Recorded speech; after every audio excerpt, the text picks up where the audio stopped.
Hello दोस्तों, स्वागत है आप सभी का हमारे चैनल बायलिंगुअल मैथ्स क्लासेस में। आज हम लोग स्टार्ट करने वाले हैं क्लास 12 की कंटिन्यूटी यानी सांत्यता। बट उससे पहले मैं आपको बताना चाहूँगा कि इस चैप्टर में क्या क्या पढ़ना है और मैं किस बुक से आपको पढ़ाने वाला हूँ। तो सबसे पहली बात, मैं आपको बालाजी की बुक से ही पढ़ाऊँगा और उसी के एक्सरसाइज का मैं सोल्यूशन कराने वाला हूँ, ठीक है ना। और इस चैप्टर में हम लोग जान ही चुके सांत्यता पढ़ने वाले हैं। तो सबसे पहले हम लोग ये समझेंगे आखिर सतत वक्र या फिर सतत फलन होते क्या हैं, असतत फलन असतत वक्र क्या होते हैं, इनका मतलब समझेंगे यानी इनकी परिभाषा आप कह लीजिए। फिर इसको हम लोग ग्राफिकली मेथड्स यानी ज्यामिति मीनिंग समझेंगे कि आखिर इनका ग्राफ बनाएंगे तो उसमें क्या मतलब निकलता है इस चीज़ का। और उसके बाद हम लोग जो है ये पढ़ने वाले हैं कि कैसे चेक करेंगे कि जो फलन हमें दिया गया है वो फलन सतत है या असतत है, ये चीज़ हम लोग चेक करेंगे, ठीक है ना। तो ये सारी चीज़ें हम लोग 1 बाय 1 पढ़ेंगे और आने वाले नेक्स्ट वीडियो में जो है मैं आपको ये बताऊंगा, मतलब कि आने वाले नेक्स्ट वीडियो में आपको जो है बालाजी की बुक की सारे क्वेश्चन 1 बाय 1 का सोल्यूशन कराने वाला हूँ, ठीक है ना। तो चलिए फिर टाइम वेस्ट नहीं करते, सीधे आते टॉपिक पर। तो सबसे पहला टॉपिक है इस चैप्टर में कि आखिर ये सतत वक्र या फिर सतत फलन होते क्या है। जैसे मान लेते हैं हमारे पास कोई फलन दिया गया था, फिर वक्र ही कह लीजिए, y बराबर एफ एक्स फलन है या फिर आप इसको वक्र समझ लीजिए, ठीक है ना। मैंने उसका ग्राफ कुछ इस तरीके से बनाया। ग्राफ खींचना आप लोगों ने क्लास 9-10th में अच्छे से पढ़ रखा है ना। कुछ हद तक आपने पढ़ा है कि लाइनों का ग्राफ कैसे खींचते हैं। और 11th में आपने कुछ कर्व पढ़े होंगे, जैसे पैराबोला हो गया, परवलय हो गया, तो परवलय हो गया, दीर्घ वृत्त हो गया, वृत्त हो गया, सारी चीजें आपने पढ़ी होंगी। तो उनका हम लोग ग्राफ नहीं खींचते थे, तो वैसा ही कुछ है। यहाँ पे कोई वक्र है या फलन कह लीजिए जिसका मैंने ग्राफ कुछ इस तरीके से खींचा, ठीक है ना। जैसे हम लोग साइन एक्स का ग्राफ हम लोगों ने क्लास 11th में सीखा था कि साइन एक्स का ग्राफ कुछ इस तरीके से बनता है, इस तरीके से ना, ये आपने पढ़ा होगा क्लास 11th में। तो कुछ इस तरीके से जो है इसका ग्राफ बनता है ना। तो उसी प्रकार से किसी फंक्शन का मैंने, किसी फलन का जो है मैंने ग्राफ बनाया। और देखिए इस ग्राफ को मैंने बनाया, पहले हम लोग समझते हैं सतत की डिफिनीशन क्या है। देखिए अगर हम लोग किसी फलन का ग्राफ अगर हम लोग खींचें या फिर आप कह लीजिए कि उस ग्राफ पर हम लोग पेन या पेंसिल चलाएं और पेंसिल चलाते वक्त कहीं भी हमको पेंसिल को उठाना ना पड़े या फिर पेन से खींच रहे तो पेन को उठाना ना पड़ रहे, तो वो जो फलन है वो सतत फलन कहा जाएगा। जैसे अगर मैं बात करूँ इसी फलन को लेके, तो जैसे मैं यहाँ से स्टार्ट करूँ और इसको खींच, इस पर मैं पेंसिल या मार्कर पेन जो भी कुछ कह लीजिए, मैं अगर मैं इस पर चलाऊँ जैसे इस तरीके से, ये रहा, तो अगर मैं इसके ऊपर कुछ इस तरीके से पेन को चलाऊंगा तो क्या कहीं भी मुझे पेन को, इस मार्कर को उठाने की जरूरत पड़ी? नहीं पड़ी। तो यानी अगर हम लोग किसी भी ग्राफ के ऊपर जो है पेंसिल चलाएं या फिर हम लोग किसी कर्व का ग्राफ ही खींचे और हमको कहीं भी उस पेंसिल या पेन को उठाना ना पड़े, तब वो फलन जो है सतत फलन कहा जाएगा या फिर सतत वक्र कहा जाएगा। बात समझ में आ रही? मैंने क्या कहा, अगर हम लोग किसी भी कर्व या किसी भी फलन का ग्राफ खींचे और हमको ग्राफ खींचते समय पेंसिल मार्कर जो भी आप यूज कर रहे हैं उसको हमें उठाना ना पड़े किसी भी बिंदु पर, तब वो फलन जो है क्या कहा जाएगा? सतत फलन कहा जाएगा। मतलब आप स्टार्टिंग से अंत तक ग्राफ खींच दीजिए और कहीं भी उठाना ना पड़े तो वो फलन क्या कहा जाएगा? सतत फलन कहा जाएगा, यानी कंटिन्यूअस फंक्शन कहा जाएगा। क्या कहा जाएगा? Continuous function. अगर सपोज करते मैंने इस किसी फलन का ग्राफ बनाया था तो ये जो फलन है कैसा फलन है? कंटिन्यूअस फलन है, कंटिन्यूअस फलन है ना, यानी कि सतत फलन है। कैसा फलन है? यह फलन सतत है। तो सतत फलन का मतलब यही होता है कि अगर हम लोग उसका ग्राफ बनाएं और पेन पेंसिल जिससे भी बना रहे मार्कर से, तो कहीं भी ग्राफ बनाते समय उसको उठाना ना पड़े तो फलन क्या कहा जाएगा? सतत फलन कहा जाएगा। अगर इसी का ग्राफ मैं बनाऊं या फिर मैं इसी ग्राफ के ऊपर पेन या पेंसिल चलाने की कोशिश करूं मैं, तो देखिए कुछ इस तरीके से हम लोग यहाँ से स्टार्ट करेंगे, ऐसे ऐसे ऐसे, ये रहा, और इस तरीके से जाएंगे। लेकिन जब आप खींचेंगे तो यहाँ पे देखिए ऐसा कुछ गैप है, आप यहाँ पे पहुंचे तो यहाँ से आपको आगे खींचने के लिए पेन मार्कर को उठाना पड़ेगा भाई। आप यहाँ से खींचना स्टार्ट किए और यहाँ पे पहुंचे अचानक, तो यहाँ के बाद आपको आगे खींचने के लिए जो मार्कर को उठा के फिर आगे खींचेंगे, यानी इस कर्व को खींचते समय जो है हमको मार्कर को उठाना पड़ गया। तो ये फलन जो है सतत फलन नहीं कहा जाएगा, क्या कहा जाएगा? असतत फलन कहा जाएगा। क्या कहा जाएगा? असतत फलन, यानी कि डिसकंटिन्यूअस फंक्शन कहा जाएगा। कैसा फलन कहा जाएगा? डिसकंटिन्यूअस।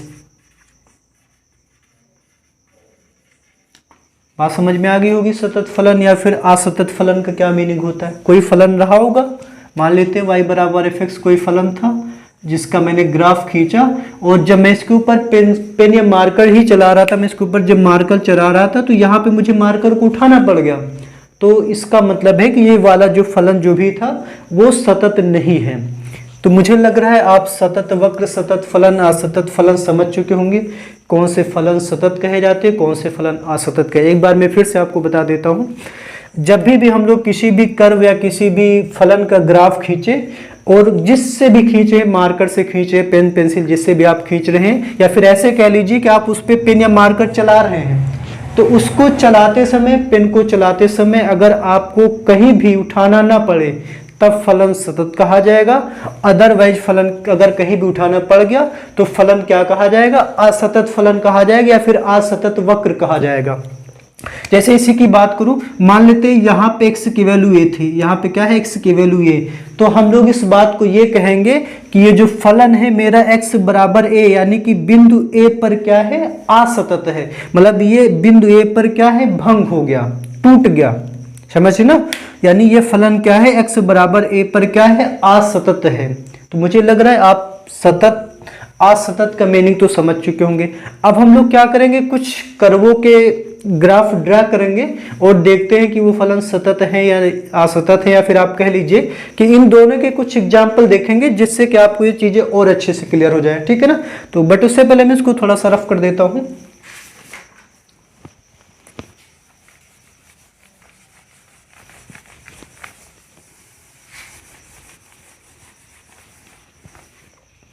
तो आप फेडिंग लगा लीजिए।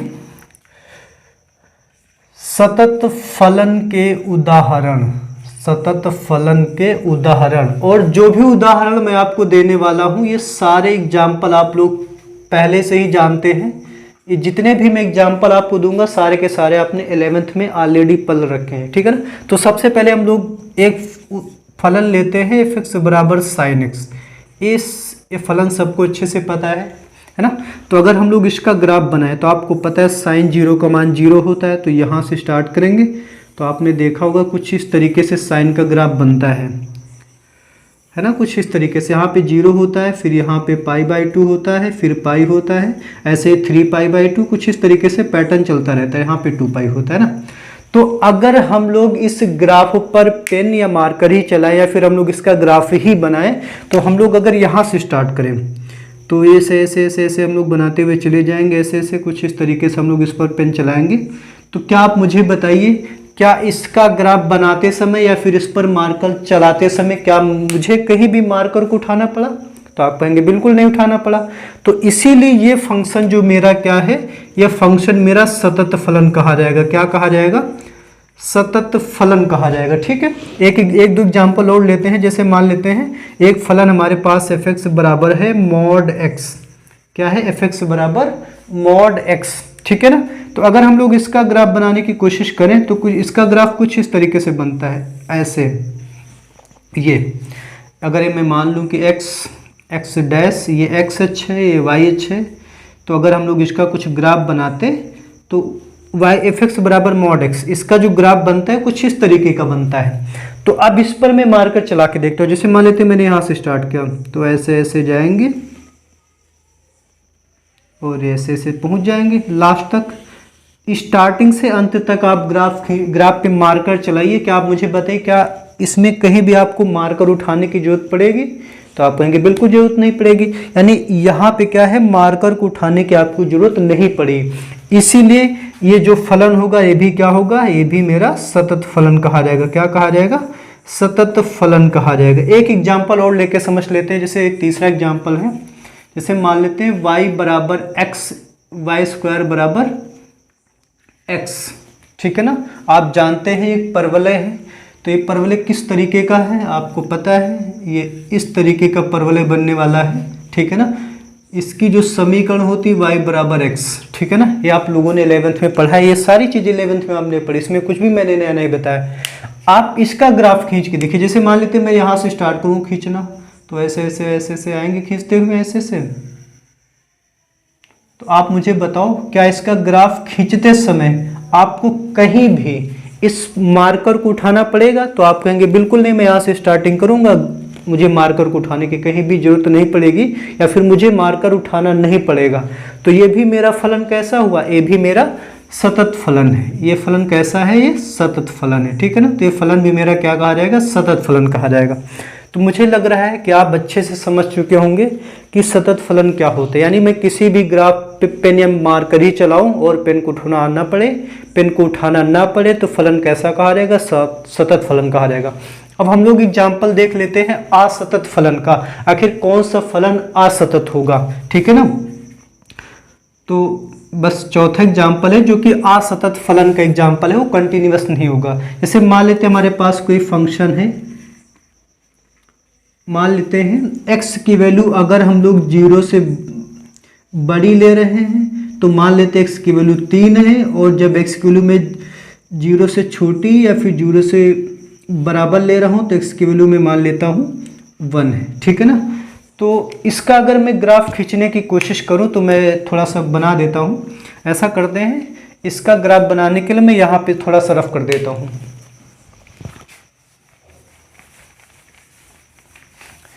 तो अगर मैं इस फंक्शन का ग्राफ बनाने की कोशिश करूँ तो मैं थोड़ा सा 1 2 3 नंबरिंग डाल देता हूँ।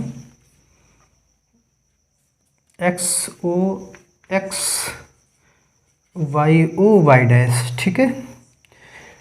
तो देखिए x की वैल्यू जो है 0 से बड़ी होगी तो क्या होगी? x की वैल्यू जब जब 0 की, मतलब इसका देखिए मीनिंग क्या होता है। अभी मैं आपको ये ऐसे देखिए चीज़ें भी आगे और मिलेंगी तो भी आपको अच्छे से समझ में आ जाएगा। हो सकता है आपने इसको पहली बार देखो लगाओगे क्या लिखा है, तो मैं इसका मीनिंग बता देता हूँ। यानी जब जब इस फलन में x का मान 3 से बड़ा होगा, x का मान 0 से बड़ा होगा, अगर इसमें आप x का मान 0 से जब जब बड़ा रखेंगे तो उस फलन का मान हमेशा क्या होगा? 3 होगा। यानी जब आप x की वैल्यू 0 से बड़ी लेंगे तो क्या होगा? 3 होगा।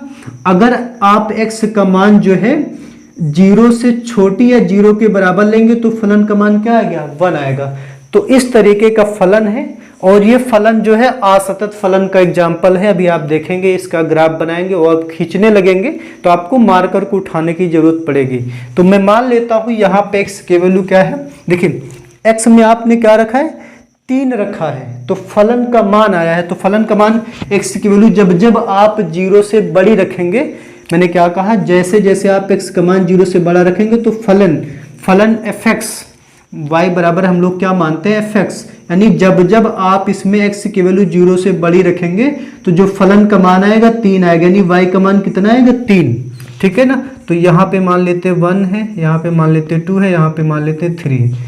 तो ठीक है, यानी x की वैल्यू जब जब आप 0 से बड़ी रखेंगे तो fx का मान यानी y का मान कितना आएगा? 3 आएगा। तो देखिए यहाँ पे x की वैल्यू 0 से बड़ी किधर होगी? आपको पता है x की वैल्यू 0 से बड़ी इधर होगी। क्या इसमें इक्वल टू लगा है? तो इसमें इक्वल टू जहाँ पे नहीं लगा होता है तो हम लोग यहाँ पे ब्लैंक सर्किल खींच देते हैं। मैं आप उसको फिल नहीं करना है। अगर आपने इसको फिल कर दिया तो इसका मतलब है कि यहाँ पे इक्वल टू लगा था, यानी 0 भी लेना है, ठीक है ना। और x की वैल्यू जब 1 से छोटी या फिर 0 के बराबर आप रखेंगे तो फलन का मान y का मान हमेशा क्या आएगा? 1। तो y की वैल्यू 1 आएगी। x की वैल्यू छोटी लेनी है तो x की वैल्यू आपको पता है 0 से छोटी इधर होंगी, ठीक है ना। इसमें इक्वल टू लगा है तो आप यहाँ पे छोटा सा सर्किल बना के इसको फिल कर दीजिए। तो इसका मतलब है कि 0 को लेना है, इसका मतलब है कि इसको 0 को नहीं लेना है। तो अब देखिए मैंने इस फंक्शन का ग्राफ मैंने यहाँ पे बनाया। अब मैं इस पे क्या करूँगा? इस पे मैं मार्कर खींचूँ, मतलब मार्कर इस पे चलाऊँ या फिर पेंसिल चलाऊँ। तो मैं यहाँ से स्टार्ट करूँगा कुछ इस तरीके से, ऐसे ऐसे ऐसे ऐसे जाएंगे। अब लेकिन अब यहाँ से स्टार्टिंग है तो अब यहाँ से लेके यहाँ तक तो मुझे मार्कर को कहीं भी उठाना नहीं पड़ा। लेकिन अब यहाँ से खींचना स्टार्ट करेंगे तो यहाँ के बाद मुझे मार्कर उठाना ही उठाना पड़ेगा। बात समझ में आ रही? मैंने यहाँ से ग्राफ पेंसिल चलाना स्टार्ट किया, यहाँ पे पहुँचे, फिर यहाँ से खींचने के लिए मुझे पेंसिल को उठाना पड़ेगा। मैंने आपको बताया अगर ग्राफ खींचते समय आपको पेंसिल या मार्कर उठाना पड़ जाए जिससे भी आप खींच रहे हैं तो फलन कैसा कहा जाएगा? असतत फलन कहा जाएगा। अगर आप अभी इसका मीनिंग नहीं समझ पा रहे हैं तो कोई बात नहीं, आपको केवल ग्राफ पर ही ध्यान देना है। इसका मीनिंग जो है हम लोग सवाल करेंगे तो आपको अच्छे से बिल्कुल समझ में आ जाएगा, ठीक है ना। पहली बार देखा तो लग रहा होगा, पहली बार नहीं, आपने 11th में देखा होगा, पहली बार तो है ही नहीं, ठीक है ना। तो ये फलन मेरा कैसा हो गया? ये फलन जो मेरा है ये असतत फलन है, यानी कि डिसकंटिन्यूअस फंक्शन। ये फलन कैसा है? डिसकंटिन्यूअस फलन है। तो मुझे लग रहा है कि इतनी चीजें जो मैंने आपको बता दी हैं, आपको इतना तो आइडिया लग गया होगा कि फलन सतत होता है तो उसका क्या मीनिंग होता है, फलन असतत होता है तो उसका क्या मीनिंग होता है। यानी किसी भी कर्व का ग्राफ हम लोग खींचे या उस पर पेंसिल चलाएं, अगर मुझे पेंसिल कहीं भी उठानी ना पड़े स्टार्टिंग से लेके अंत तक तो फलन सतत होगा। अदरवाइज अगर हमें कहीं भी या किसी भी बिंदु पर अगर पेंसिल को उठाना पड़ गया, मेरी बात सुनिएगा, अगर मुझे किसी भी बिंदु पर पेंसिल को उठाना पड़ गया, मैं सपोज करता हूं कि x बराबर a, मैंने मान लिया, सपोज करते हैं कि x बराबर a, कोई पॉइंट a था जिस बिंदु पर जो है मुझे पेंसिल को उठाना पड़ गया या मार्कर को उठाना पड़ गया, तो फलन तो असतत हो गया। और जिस बिंदु पर फलन जो है मतलब ब्रेक होता है, भंग होता है, उस बिंदु को कहा जाता है असतता बिंदु। क्या कहा जाता है? असतता बिंदु। असतता बिंदु यानी कि पॉइंट ऑफ कंटिन्यूटी। इसको क्या बोलते हैं? Point of continuity. यानी ये वो पॉइंट होते हैं, ये वो बिंदु होते हैं जिस बिंदु पर फलन क्या होता है? ब्रेक हो जाता है। यानी कि आप उस खींचते वक्त वहां पे क्या है? पेन को उठाना पड़ता है उस बिंदु पर। तो कर्व खींचते समय वह बिंदु जहां पर कर्व वो जो है ब्रेक होता है या फिर जहां पे खींचते समय मार्कर चलाते समय हमें उस बिंदु पर उठाने की जरूरत पड़ती है, तो उस पॉइंट को कहा जाता है पॉइंट ऑफ कंटिन्यूटी, यानी असतता बिंदु कहा जाता है। तो आई होप आप इतना तो आपको आइडिया लग गया होगा। अब हम लोग बात करेंगे, ये तो मैंने देखिए, एक चीज और मैं बता दूं, ये तो मैंने फंक्शन के ग्राफ बनाए और वहां से मैंने पता किया कि फलन कंटिन्यूअस है या डिसकंटिन्यूअस है। देखिए आपको भी पता है कि जितने भी फलन या जितने भी कर्व मुझे सवाल में दिए जाएंगे, एक्सरसाइजों में दिए हुए होंगे, तो मैं हर एक का तो ग्राफिक बनाना पॉसिबल ही नहीं है, मैं बना भी नहीं सकता या आप भी नहीं बना सकते हैं। तो हर एक फंक्शन को तो मैं ग्राफ नहीं बना सकते, तो मैं कुछ एग्जाम्पल लिए जो आप सभी को पता होते हैं। तो पता चल गया फलन सतत है या असतत है। लेकिन आपको भी पता है, सभी लोग जानते हैं कि हर एक फंक्शन का ग्राफ बनाना पॉसिबल नहीं है, बना भी नहीं सकते जितने क्वेश्चन में दिए गए हैं। तो क्या मैं अब ग्राफ तो मैं बना नहीं पाऊंगा, तो आखिर फिर कैसे चेक करेंगे कि फलन सतत है कि असतत है? तो वही मेरा नेक्स्ट टॉपिक है कि कैसे चेक करेंगे फलन सतत है कि असतत है। ग्राफ नहीं बनाना है आपको, जो भी सवाल करने उसमें ग्राफ नहीं बनाना है। बिना ग्राफ बनाए हुए आपको सवाल में कहा जाएगा कि आप इस बिंदु पर जो है चेक करिए कि फलन सतत है या असतत है, ठीक है ना। तो कैसे चेक करेंगे वो हम लोग समझते हैं आगे। इसको रफ कर देते हैं।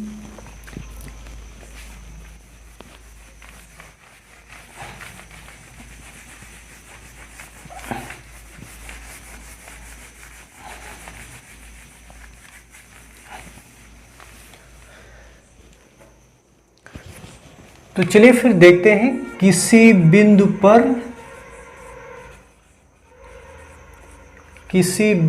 पर फलन की सांत्यता,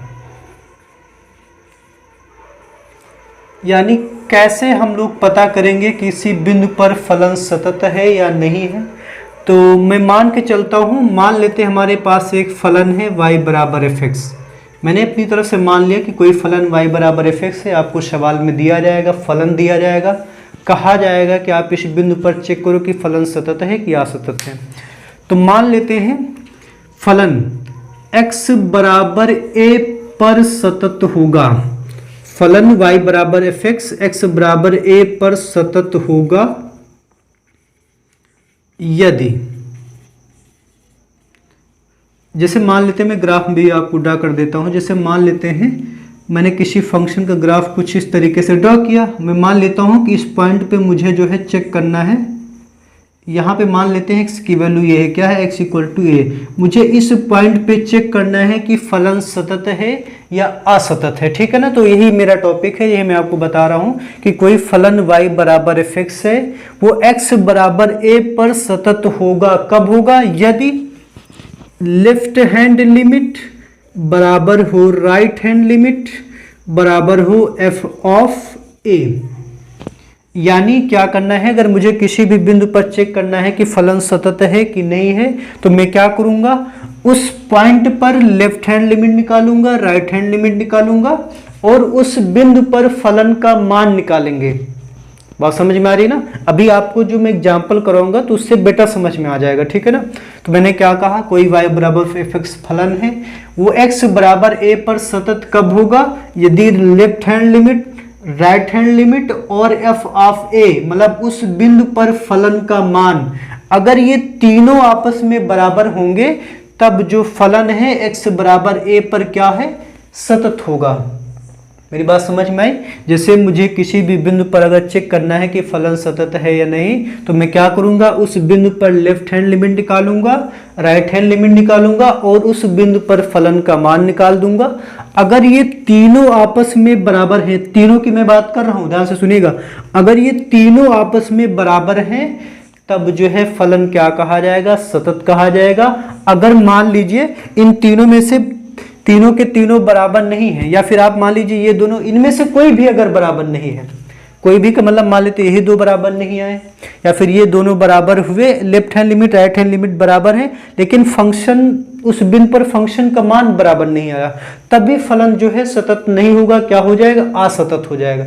मतलब सतत होने के लिए जरूरी है left hand limit, right hand limit और उस बिंदु पर फलन का मान, अगर ये तीनों बराबर हैं, तभी फलन जो है उस बिंदु पर क्या कहा जाएगा, सतत फलन कहा जाएगा। बात समझ में आ रही। तो ये चीज देखिए, आपको पता है कि left hand limit right hand limit कैसे निकालते हैं।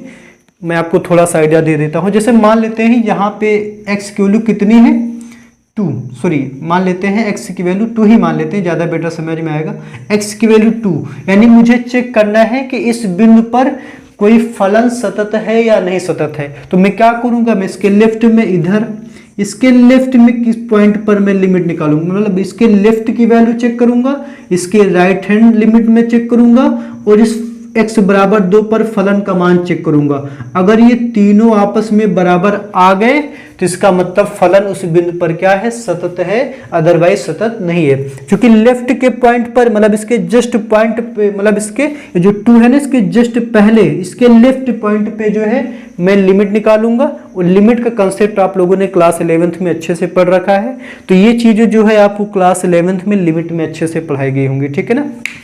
यानी जिस भी बिंदु पर मुझे चेक करना होता है, उसके लेफ्ट की लिमिट और उसके राइट की लिमिट और उस बिंदु पर फलन का मान, अगर ये तीनों जो है बराबर हो जाते हैं, तब फलन उस बिंदु पर क्या कहा जाएगा, सतत कहा जाएगा, अदरवाइज फलन सतत नहीं कहा जाएगा। अब मैं आपको बता देता हूं कि left hand limit right hand limit निकालते कैसे हैं। देखिए, बिंदु पर फलन का मान कैसे निकालेंगे, जो भी फलन दिया जाएगा उसमें वो पॉइंट आप रख देंगे, तो उस पॉइंट पर फलन का मान तो आ ही जाएगा, ये आप अच्छे से जानते हैं। तो लेफ्ट हैंड लिमिट निकालने का क्या तरीका था, हम लोग क्या करते थे, लिमिट x टेंड टू, किस पॉइंट पे चेक करें, a पे, तो लेफ्ट हैंड लिमिट है, तो आपको पता है जैसे 2 पे चेक करना, तो लेफ्ट में आने के लिए क्या करोगे, माइनस करेंगे ना 2 से। तो यानी लेफ्ट हैंड लिमिट को लिखने का तरीका क्या होता था, limit x tend to a minus f of x, ठीक है। और राइट हैंड लिमिट कैसे निकालते थे, limit x tend to a plus f of x और f ऑफ a। अगर ये तीनों आपस में बराबर हैं, तब मेरा फलन क्या कहा जाएगा, सतत फलन कहा जाएगा, अदरवाइज सतत फलन नहीं कहा जाएगा। यानी इस बिंदु के लेफ्ट में चेक करने के लिए क्या करना होगा, आपको इस 2 से बहुत छोटा सा नंबर, भाई आपको 2 के एकदम जस्ट पास में ही चेक करना है, तो आप क्या करेंगे, 2 से बहुत छोटी सी क्वांटिटी माइनस कर देंगे। मतलब ये समझ लीजिए, इसके पहले लगभग 1.999 ऐसा कुछ, इसके पहले 2.0001 ऐसा समथिंग। तो ये चीज आपको ये तब मिलेगी जब आप 2 के लेफ्ट में आएंगे, और ये पॉइंट तब मिलेगी जब आप इसके राइट में जाएंगे। इसीलिए इसको बोलते हैं लेफ्ट हैंड लिमिट, इसको बोलते हैं राइट हैंड लिमिट। तो लेफ्ट हैंड लिमिट चेक करने के लिए क्या करेंगे, आप 2 से कुछ ना कुछ माइनस करेंगे। तो मैं मान लेता हूं कि आपने क्या किया है, इस पॉइंट ए से मान लेते हैं आपने h को माइनस कर दिया है, और ये जो आपने इसमें बहुत थोड़ी सी क्वांटिटी, छोटी सी क्वांटिटी आपने माइनस की है, जो कि लगभग जो है 0 की ओर ही टेंड हो रही है। बात समझ में आ रही कि नहीं भाई, आपको 2 के एकदम जस्ट पास में ही चेक करना है। तो क्या करेंगे, जैसे 1.99 है जो कि लगभग 2 ही समझ लीजिए, है ना। यानी अगर आपने इस पॉइंट ए में से कुछ माइनस कर दिया, मैंने मान लेते हैं कि h माइनस कर दिया, भाई लेफ्ट में चेक करना है तो आप माइनस ही करेंगे। तो क्या करेंगे, ये जो लगभग h है, आप समझिए इस बात को, क्योंकि आपको सवालों में यही करना है जो मैं आपको बता रहा हूं। तो अगर a से आपने कुछ भी माइनस कर दिया, मान लेते h माइनस कर दिया, बहुत छोटी सी क्वांटिटी है, आप ये मान लीजिए कि जो h है वो लगभग जो है 0 की ओर टेंड हो रहा है, ठीक है ना। तो ये इस तरीके से आप सॉल्व कर देंगे इसको, तो आपको लेफ्ट हैंड लिमिट मिल जाएगी, ठीक है ना। राइट हैंड लिमिट कैसे निकालेंगे, आप क्या करेंगे भाई, राइट हैंड मतलब इसके राइट में जाने के लिए कुछ ना कुछ जोड़ेंगे। तो मैं मान के चलता हूँ बहुत छोटी सी क्वांटिटी मैंने उसमें h जोड़ दी, ठीक है ना। और ये जो h है वो लगभग जो है टेंड हो रहा है, सॉरी h जो है वो लगभग टेंड हो रहा है 0 की ओर, मतलब h लगभग 0 ही समझ लीजिए। और f ऑफ a, तो ये होता है लेफ्ट हैंड लिमिट का मतलब, ये होता है राइट हैंड लिमिट का मतलब। सॉरी ए पे चेक करें ना, तो आप यहाँ पे x इक्वल टू ए लिख दीजिए, और एफ हाफ है। अगर ये तीनों बराबर हैं तो जो फलन है बिंदु ए पर क्या कहा जाएगा, सतत फलन कहा जाएगा। अगर इनमें से कोई भी बराबर आपस में नहीं आया है, मान लेते 2 बराबर हो गए, तीसरा बराबर नहीं आया है, तो फलन असतत कहा जाएगा। सपोज करिए left hand limit right hand limit आपकी बराबर आ गई, लेकिन इस बिंदु पर फलन का मान बराबर नहीं आया, तब वो फलन जो है असतत फलन कहा जाएगा, जिस पॉइंट पर आप चेक कर रहे थे।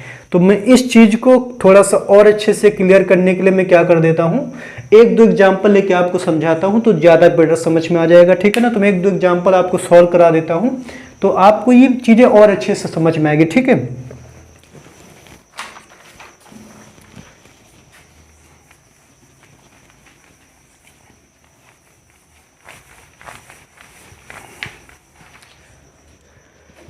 तो मैं इसे साइड में लिख देता हूं कि अगर कोई भी फलन हमें y बराबर fx दिया गया है, ये सतत कब होगा, जब लेफ्ट हैंड लिमिट यानी कि x tend to a minus, क्योंकि माइनस करेंगे तभी लेफ्ट में आएंगे, ये बराबर हो right hand limit, limit x tend to a plus fx और f ऑफ a। अगर ये तीनों बराबर हैं तभी मेरा फलन क्या है, सतत फलन कहा जाएगा, अदरवाइज असतत फलन कहा जाएगा। और आपको पता है a से अगर आप कुछ माइनस करेंगे तभी लेफ्ट में आएंगे, तो आप मान लेंगे कि आपने उस a में से h माइनस कर दिया, ठीक है ना। आपने क्या किया, उस a में से a माइनस मतलब h माइनस कर दिया, और ये जो h है बहुत छोटी छोटी पॉइंट 009 समथिंग ऐसा कुछ है, तो जो कि लगभग जो है 0 की ही और टेंड हो रही है, मतलब आप लगभग इसको 0 ही सपोज कर लीजिए। तो इस राइट में जाने के लिए क्या करते हैं, आप राइट में जाने के लिए आप इसमें a में कुछ जोड़ेंगे, जैसे 2 पे चेक करें तो 2 में कुछ जोड़ देंगे, और x जो मेरा होगा टेंड टू करेगा 0 की और f हाफ है, ये तीनों बराबर होंगे तब मेरा फलन क्या है, सतत कहा जाएगा, अदरवाइज फलन सतत नहीं कहा जाएगा, ठीक है। तो आइए एक क्वेश्चन लेते हैं, जैसे मान लेते हैं हमारे पास एक फलन दिया गया fx बराबर 5x माइनस 3। आपको चेक करना है कि x बराबर 2 पर यह फलन सतत है या नहीं। एक क्वेश्चन मैंने लिया है fx बराबर 5x माइनस 3, और ये आपको चेक करना है कि x बराबर 2 पर फलन सतत है या नहीं, ठीक है। पूरी की पूरी एक्सरसाइज भरी पड़ी, आप जैसे जैसे क्वेश्चन करेंगे तो ये चीज़ें आपको बिल्कुल आसान लगने लगेंगे, ठीक है। और इसमें तो आसान आपको लगना ही चाहिए क्योंकि आपने 11th में ऑलरेडी पढ़ रखा है, ठीक है ना। तो फंक्शन मेरा fx दिया गया 5x माइनस 3, x बराबर 2 पर क्या है, आपको चेक करना है कि फलन सतत है या नहीं। तो आप क्या करिए, पहले f ऑफ a निकालिए, f ऑफ a यानी बिंदु पर फलन का मान। तो जैसे बिंदु इसमें क्या दे रखा है 2, तो 2 पर फलन का मान निकालना है। जैसे fx बराबर आपको इतना दिया गया है तो x बराबर 2 रखेंगे तो फलन का मान आ जाएगा 2 पे, तो इसमें रखो x की जगह पे 2, तो 5 इंटू 2 10 माइनस 3 यानी कि 7। तो यानी एफ ऑफ ए, एक जगह पे आपको 2 दिया गया, 2 पे चेक करना है, तो एफ ऑफ 2 कितना आ गया 7। अब आप लेफ्ट हैंड लिमिट निकालिए। तो लेफ्ट हैंड लिमिट कैसे निकालते हैं? Left hand limit x tend to a minus a, आपको क्या दिया गया 2, तो 2 माइनस एफ एक्स। अब आप 2 को माइनस करेंगे, 2 से माइनस करना मतलब 2 के लेफ्ट में आपको चेक करना है, तो आपको 2 से कुछ माइनस करना होगा। मैं मान लेता हूँ 2 से मैंने h को माइनस कर दिया, और ये जो h है लगभग टेंड हो रहा है 0 की ओर। अब देखिए f ऑफ 2 माइनस h, जैसे एफ एक्स आपको 5x माइनस 3 दिया गया था, और f ऑफ 2 निकालने के लिए क्या किया आपने, x की जगह पे 2 रख दिया, तो वैसे ही f ऑफ 2 माइनस h निकालने के लिए क्या करेंगे, x की जगह पे 2 माइनस h रख देंगे, तो हो जाएगा limit h tend to 0, f x ये रहा मेरा 5, x की जगह पे 2 माइनस h माइनस का 3। अब आप इसमें h की वैल्यू 0 रख दो, तो इसमें आप h की वैल्यू जब 0 रखोगे तो आ जाएगा 5 दूनी 10 माइनस 3, यानी कितना आ गया 7।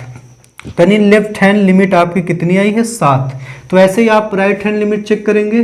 राइट हैंड लिमिट कैसे निकालते हैं? लिमिट 2 पे चेक कर रहे हैं, तो 2 प्लस, क्योंकि आप प्लस करेंगे तब उसके राइट में जाएंगे, एफ ऑफ एक्स। तो आप क्या करें, लिमिट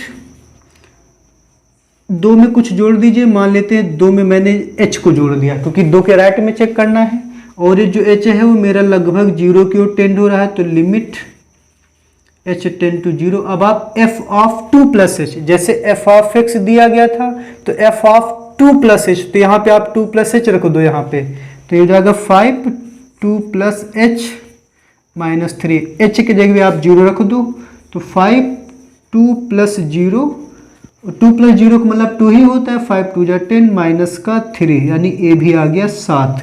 तो आप यहाँ पे देख सकते हैं कि जो है लेफ्ट हैंड लिमिट और राइट हैंड लिमिट और उस बिंदु पर यानी कि 2 पर एफ एक्स का मान, फलन का मान, ये तीनों जो है आपस में 7 ही आए हैं। इसका मतलब है कि अतः x बराबर 2 पर फलन क्या होगा, 2 पर फलन सतत होगा। तो इस तरीके से आप क्वेश्चन को सॉल्व करेंगे बिना ग्राफ बनाए हुए। मैं आपको पहले भी बोल चुका हूं कि हर एक फलन का ग्राफ बनाकर कंटिन्यूअस डिसकंटिन्यूअस दिखाना पॉसिबल है नहीं, या फिर बना भी नहीं सकते हैं।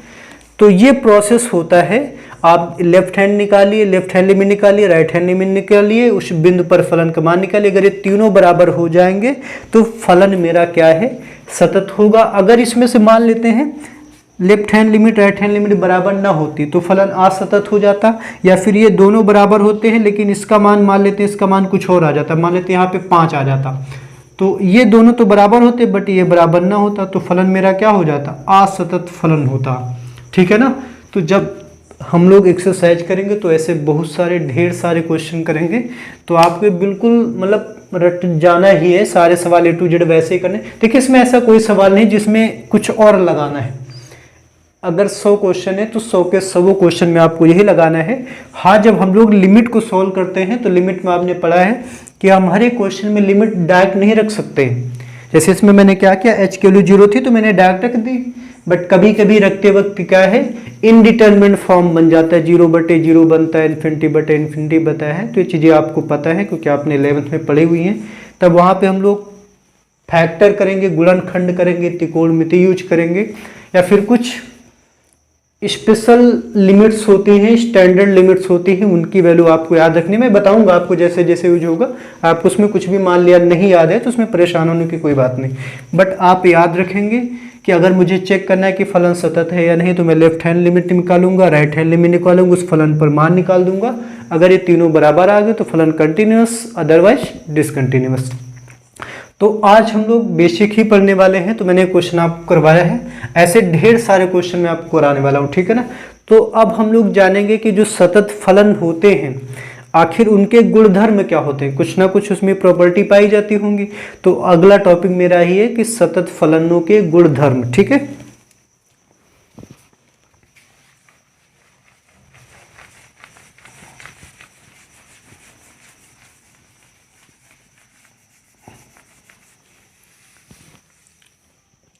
या फिर हम लोग ऐसा करते हैं कि ये क्वेश्चन और सॉल्व कर लेते हैं तो थोड़ा सा और अच्छे से बेटर समझ में आएगा। जैसे मान लेते हैं एक फलन है हमारे पास f(x) बराबर, कोई सा एग्जाम्पल ले लेते हैं, जैसे मान लेते हैं 3x² + 1, मान लेते हैं x बराबर 0 पे चेक करना है।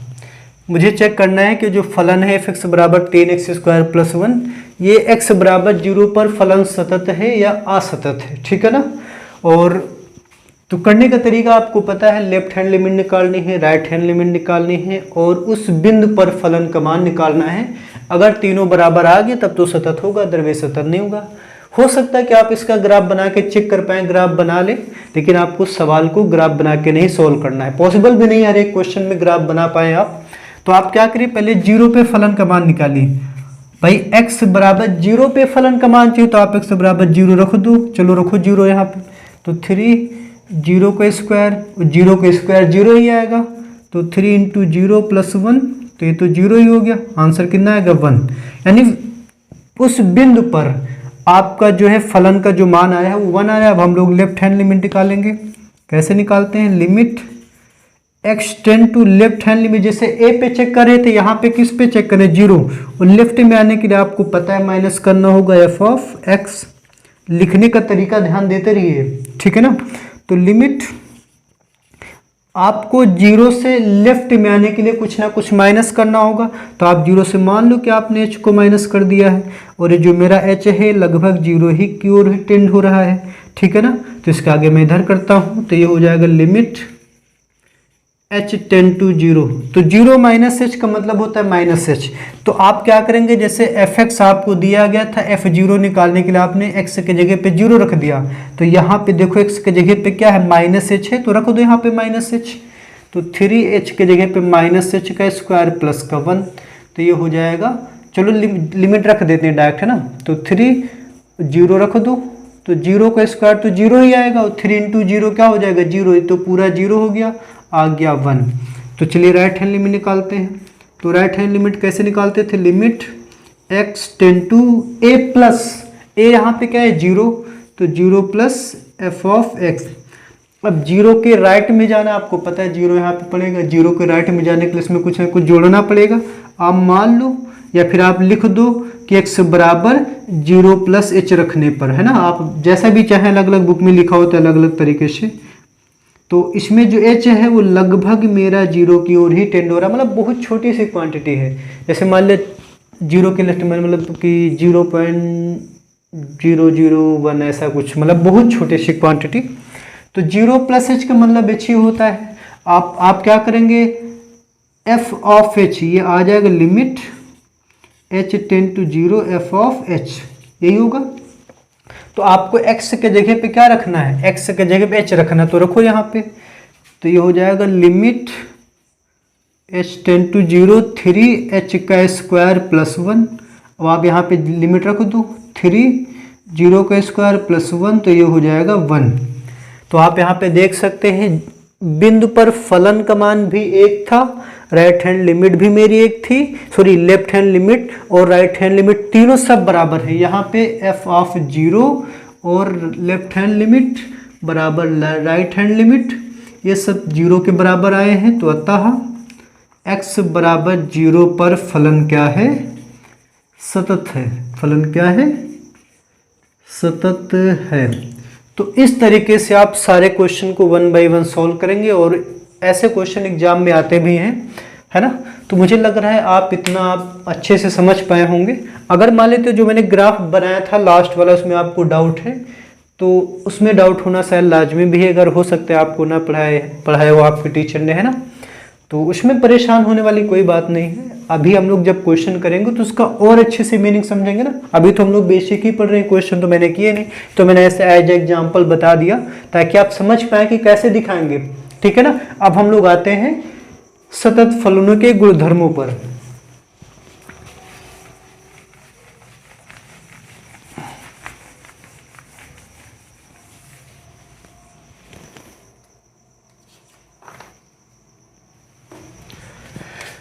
तो सतत फलनों के गुणधर्म यानी प्रॉपर्टीज ऑफ कंटिन्यूअस फंक्शंस, यानी कि प्रॉपर्टीज ऑफ कंटिन्यूअस फंक्शंस कई सारे हैं ना फंक्शंस। तो देखिए जैसे मान लेते हैं हमारे पास दो फंक्शन है, मैं मान के चलता हूँ हमारे पास दो फंक्शन है, एक फंक्शन f(x) है और एक फंक्शन g(x) है। मैंने क्या कहा, हमारे पास दो फंक्शन है, एक f(x) और एक g(x), ठीक है ना। अगर ये भी मेरा x बराबर a पर सतत है और ये भी मेरा x बराबर a पर सतत है। मैंने क्या कहा, हमारे पास अगर मान लेते हैं कि दो फंक्शन है f(x) g(x), दोनों ही x बराबर a पर सतत हैं, तो आप याद रखेंगे पहली प्रॉपर्टी कहती है कि अगर दो फंक्शन अगर अलग अलग जो है सतत होते हैं तो उनका जो योगफल होता है वो भी उस बिंदु पर सतत ही होता है, यानी a भी x बराबर a पर क्या होगा, सतत होगा, ठीक है ना। मैंने क्या कहा, अगर दो फंक्शन x बराबर a पर अलग अलग सतत हैं तो उन दोनों का जो योगफल होगा वो भी क्या होगा, सतत होगा, और उन दोनों फलनों का जो अंतर आएगा, अंतर वो भी क्या होगा, x बराबर a पर सतत होगा, वो भी क्या होगा, x बराबर a पर सतत होगा। यानी दो फलन अगर अलग अलग कंटिन्यूअस है तो उनका योगफल भी सतत होता है और उनका जो अंतर होता है वो भी क्या होता है, सतत होता है, और उनका गुणनफल भी क्या होता है, सतत होता है, और उनका डिवीजन यानी उनका भागफल, भाग जो होता है वो भी क्या होता है, सतत होना चाहिए, सतत होता है, होना नहीं चाहिए, वो भी सतत होता है। लेकिन यहाँ पे जो नीचे वाला जो फंक्शन f g(x) है वो मेरा जीरो नहीं होना चाहिए, समझे ना, क्योंकि आपको पता है अगर ये जीरो हो गया तो कुछ भी बटा जीरो करो क्या होता है, अपरिभाषित इन्फिनिटी आता है, पता ही नहीं होता क्या आएगा। तो अगर ये जीरो हो गया तो इनडिटर्मिनेंट हो जाएगा ना, अपरिभाषित हो जाएगा, तो कोई मतलब ही नहीं रहेगा। तो इसलिए मैंने कहा ये मेरा जीरो मतलब g(x) जीरो नहीं होगा, तभी इन दोनों का जो भागफल होगा वो क्या होगा, सतत हो जाएगा, ठीक है। दो फंक्शन अगर अलग अलग कंटिन्यूअस हैं तो उनका योगफल, अंतर, गुणनफल, डिवीजन सब सतत होता है। इतनी बात आपको समझ में आ रही, ठीक है ना। अगली प्रॉपर्टी ये कहती है कि जितने भी पॉलिनोमियल फंक्शन होते, यानी जैसे अभी मैंने दो एग्जांपल दिए थे वो पॉलिनोमियल ही थे, मतलब बहुपद थे ना, तो जितने भी बहुपदी फंक्शन होते हैं, जितने भी बहुपदी फंक्शन होते हैं, बहुपदीय फलन यानी कि पॉलिनोमियल फंक्शन, ये सारे के सारे क्या होते हैं, सतत होते हैं। क्या होते हैं, सतत होते हैं, यानी जितने भी बहुपदी फलन होते हैं वो सारे के सारे क्या होते हैं, सतत होते हैं, ठीक है। और एक चीज और अगली प्रॉपर्टी कि जितने भी अचर फलन होते हैं, कौन से होते हैं, अचर फलन, यानी जो कभी बदलते नहीं, जिनका मान फिक्स होता है, अचर फलन होते हैं, ठीक है ना। जितने भी अचर फलन होते हैं वो क्या होते हैं, कंटिन्यूअस होते हैं। क्या होते हैं, कंटिन्यूअस होते हैं, यानी सतत होते हैं, ठीक है ना। तो जितने भी अचर फलन होते हैं वो सारे के सारे सतत होते हैं, ठीक है। और एक चीज, अगर दो फलन, अभी आपने शायद पढ़ा हो या ना भी पढ़ा तो मैं आपको पढ़ाऊंगा, दो फलनों का संयोजन, जैसे दो फलन हमारे पास अलग अलग हैं, इनका संयोजन किस तरीके से होता है अभी हम लोग पढ़ेंगे, ठीक है ना। तो दो फलनों का संयोजन जो फॉग व गॉफ जो होता है, या भी शायद आपने ना पढ़ा हो या फिर पढ़ा हो, तो दो फलनों का संयोजन फॉग व गॉफ जो होता है ये भी क्या होता है, ये भी सतत होता है, ठीक है ना। तो ये कुछ सतत फलनों के गुणधर्म होते हैं। जितने भी बहुपदी फलन होते हैं, अचर फलन होते हैं, ये सारे के सारे सतत फलन होते हैं हर एक बिंदु पर, ये हर एक बिंदु पर सतत होगा। आप किसी भी बिंदु पर चेक कर लीजिए, हमेशा सतत होगा, समझिए ना। अचर फलन किसी भी बिंदु पर आप चेक करिए, हर एक बिंदु पर सतत होता है, क्योंकि आपको सवाल पे तो पर्टिकुलर पॉइंट ही देके पूछेगा ना वो सतत है या नहीं। तो आई होप आपको प्रॉपर्टी समझ में आई होंगी। हो सकता है आप इसके बारे में न जानते हो, तो आपको टेंशन लेने वाली कोई बात नहीं है।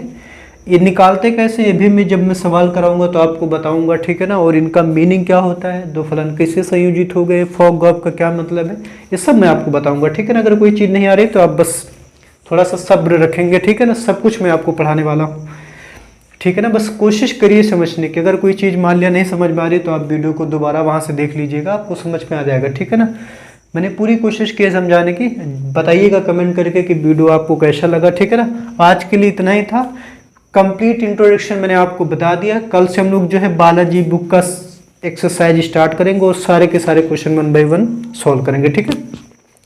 तो चलिए फिर मिलेंगे हम लोग अगले वीडियो में। अगर आपको वीडियो पसंद आई हो, जो मैंने आपको पढ़ाया है, जो भी मैंने कोशिश की, अगर आपको समझ में आई होगी तो कमेंट करके बताइएगा, या फिर कोई चीज़ नहीं समझ में तो भी बताइएगा, ताकि मैं आपको उसको अगले वीडियो में बता पाऊँ, ठीक है ना।